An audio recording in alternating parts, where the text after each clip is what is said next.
In the spring of 2022, Texas woman Jordan Thornton went to a club called Cheeky Monkey.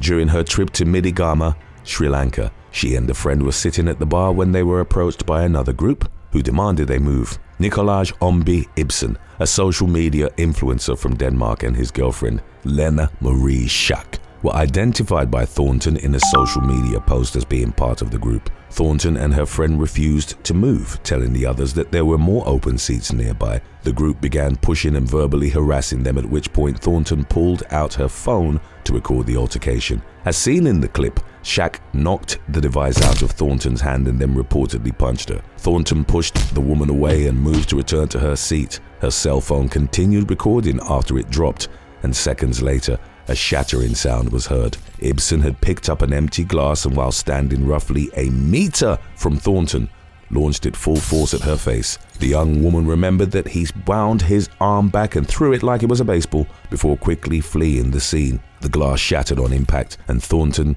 suffered devastating facial injuries. She remembered being in shock after shards had gotten in her mouth and eyes. Thornton spat out pieces of glass before realizing the full damage. Aside from sustaining multiple lacerations to the bottom half of her face, her upper lip was split open. A photo of the injury showed a stream of blood that went down to her chest. Thornton remembered, "My lip was basically hanging off my face in 3 different areas, and that's when I really began to panic.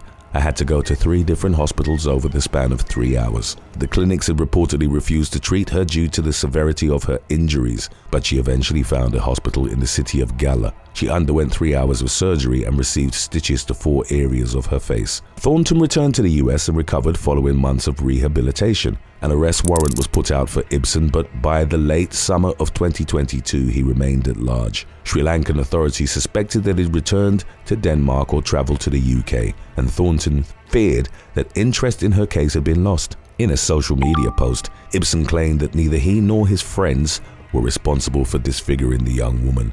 Like Thornton, the man was an avid traveler who'd previously posted photos of his trips to his Instagram. His original account was no longer available in the attack's wake, but it was suspected that he continued using the platform under a different name.